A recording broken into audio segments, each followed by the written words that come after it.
There was a child, quiet, small, and always watching. They sat at the edge of laughter, where joy never reached. The room was full, yet somehow they were invisible. Their drawings went unnoticed, their stories unheard, their smile practiced, not felt. They learned early that silence hurts less than being ignored. So they stopped trying, stopped asking, stopped hoping, stopped believing that love was meant for them. Every glance that passed over them carved the same message: you do not belong here. And when a child hears that long enough, it becomes a voice inside their own head, whispering the same lie.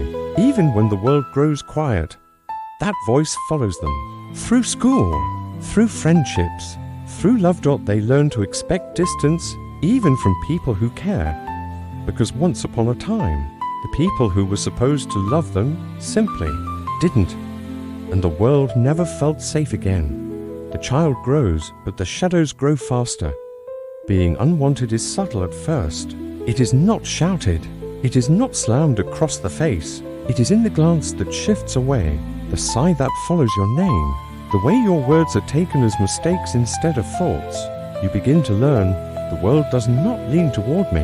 The world does not wait for my voice. Parents who are too busy or tired from battles you cannot see, teachers who mark your effort as failure while praising the others, friends who turn toward each other and leave you at the edge, learning the cruel lesson that being visible can be dangerous. And slowly, painfully, a belief takes root in your chest: if I am not loved, then I must be the problem, not them, not the world. You hide your needs, fold them into the corners of your mind. Your laughter becomes careful, your smile rehearsed, your hope contained in whispers that never reach anyone. You notice the difference between yourself and the others. Their successes are celebrated, their mistakes forgiven, their joys acknowledged. Your moments pass like ghosts, floating unnoticed, erased by proximity, erased by silence, erased by the subtle decree that your existence is optional. You begin to speak softly, not because you have nothing to say, but because you have learned that your words may break the fragile calm or invite the coldness. That follows a frown. You walk through childhood carrying invisible wounds, learning early that love is not a guarantee, attention is not a right, belonging is not your birthright, it is a gift given elsewhere and somehow always withheld from you. And so the child becomes an expert in erasure, not in violence, not in anger, but in folding oneself small enough to fit into the cracks left by others' attention. And yet, even in the quiet, a flicker remains, a small pulse of wonder, a secret question that never quite dies.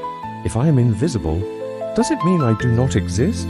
Or does it mean that one day, someone will finally see me? The mind of a child is a sponge absorbing love, warmth, and safety, but also cold glances, sharp sighs, and subtle dismissals. Every act of rejection leaves a mark, not just in memory, but in the very wiring of the brain. Cortisol, the stress hormone, floods the system, signaling danger even when none exists. Studies show that repeated rejection heightens activity in the amygdala, the brain's fear center. The prefrontal cortex, which helps regulate emotions, struggles to calm the storm. The hated child grows up alert, scanning rooms, conversations, relationships, always predicting where rejection might strike. And yet, paradoxically, this very hyper-awareness becomes a gift. They notice moods, tones, micro-expressions, seeing what others overlook. Sensitivity born from survival transforms into empathy, intuition, and insight. Attachment theory tells us another truth. Early bonds shape all future connections. Warm, loving attachment builds trust. Cold, rejecting attachment builds fear. The hated child often internalizes the message, I am unworthy of love. This belief follows them silently, influencing friendships, romances, and work. Many adults carry this invisible wound into careers, overachieving to prove worth, or underachieving to avoid the pain of failure. And here is the subtle cruelty. Rejection is often invisible to others. There are no bruises, no harsh words, just a quiet exclusion, a lingering coldness, shaping identity without anyone realizing it. But neuroscience brings hope. The brain is not fixed. Neural pathways can rewire. Safety, acknowledgement, and consistent care teach the nervous system to trust again. Every act of being seen, heard, and valued becomes a droplet eroding the old scars. Healing is possible, not by erasing the past, but by understanding it, by naming the wound, and nurturing the inner child who never felt safe, because even in pain, the hated child carries seeds of resilience. Sensitivity can bloom into empathy. Isolation can fuel creativity, and a quiet ache of rejection can guide towards self-awareness, connection, and growth. The hated child grows up, carrying invisible scars like a hidden map. Each rejection, each dismissive glance leaves a footprint on the path of their life. Some wear perfection like armor, polishing achievements until they shine in hopes someone will finally say, "You are enough." Others fold themselves into silence, retreating from connections, avoiding the risk of being unloved again. A few push away with defiance, rebellion as shield. Preemptively wounding before the world can wound them, these are the masks of survival. Perfection, compliance, rebellion. They are not who the child truly is, only who they learn to be in order to survive. Social interactions carry invisible triggers. Criticism may feel like punishment. Silence may feel like condemnation. Praise may feel foreign, uncomfortable, or undeserved, and yet there is a hidden brilliance. Hyper-awareness of emotions allows empathy to flourish. Subtle observation becomes wisdom. Sensitivity becomes the lens through which they understand the world. Friendships are often measured by the mirror. Will they see me? Will they value me? Romantic relationships echo childhood patterns, seeking love desperately, or avoiding closeness completely. These patterns are not flaws, they are echoes of survival. The adult self is a reflection of the child who once felt invisible, unwanted, or unsafe. Awareness is the first key to change. Naming the patterns, seeing the shadows of rejection, allows the adult to step out of old cycles. Journaling becomes a lighthouse, therapy a safe harbor, and self-compassion the gentle hand guiding the lost child home. The hated child does not vanish. They transform. Each step toward acknowledgement, each act of setting boundaries, each moment of speaking truth aloud, rewrites the narrative of rejection into a story of resilience. The masks remain, but the child behind them begins to be seen by themselves, and eventually by the world. What was once survival becomes strategy. What was once pain becomes insight. What was once rejection becomes the roadmap to self-acceptance. The hated child grows into an adult, but the child within still whispers, "I am unseen. I am unworthy. I am not enough."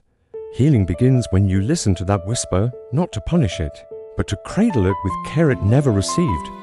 Journals become mirrors, reflecting truths the child never heard. It was not your fault. You were worthy then, and you are worthy now. Therapy is a gentle teacher, showing how patterns of rejection shape the mind, and how new pathways of trust can be built.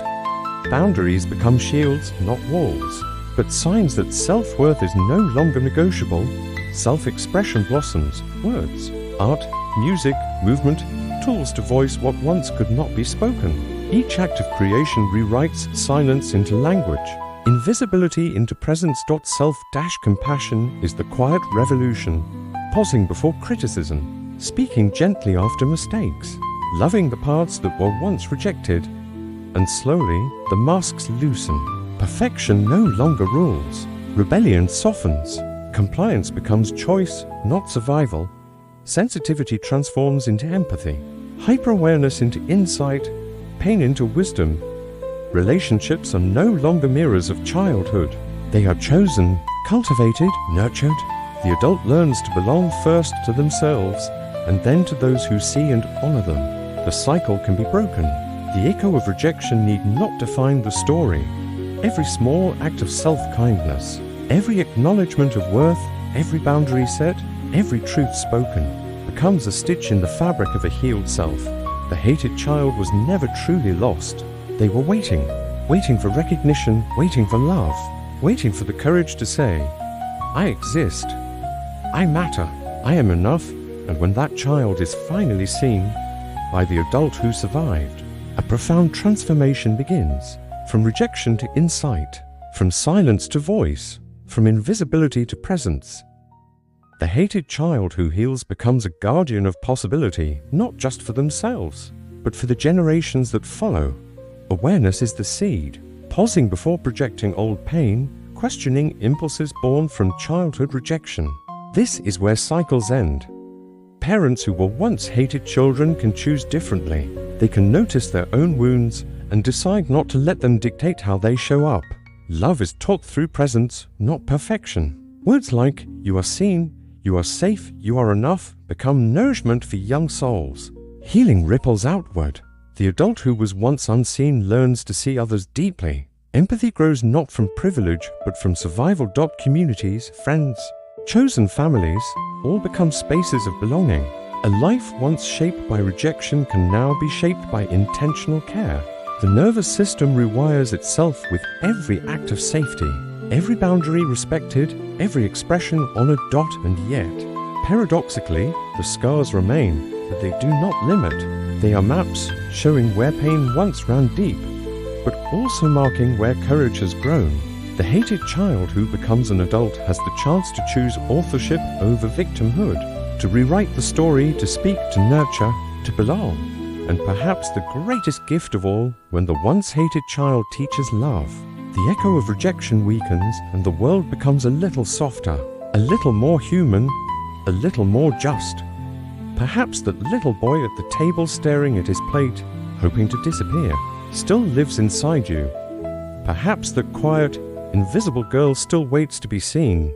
The invitation is simple. Look at them, see them. Tell them what no one did before. You are worthy. You are enough. You belong. Healing begins the moment the hated child is finally met with love, not borrowed, not conditional, but love that says you exist, therefore you matter. Rejection may have shaped your early days, but it does not define your life. Sensitivity becomes strength. Loneliness becomes creativity. Survival becomes courage.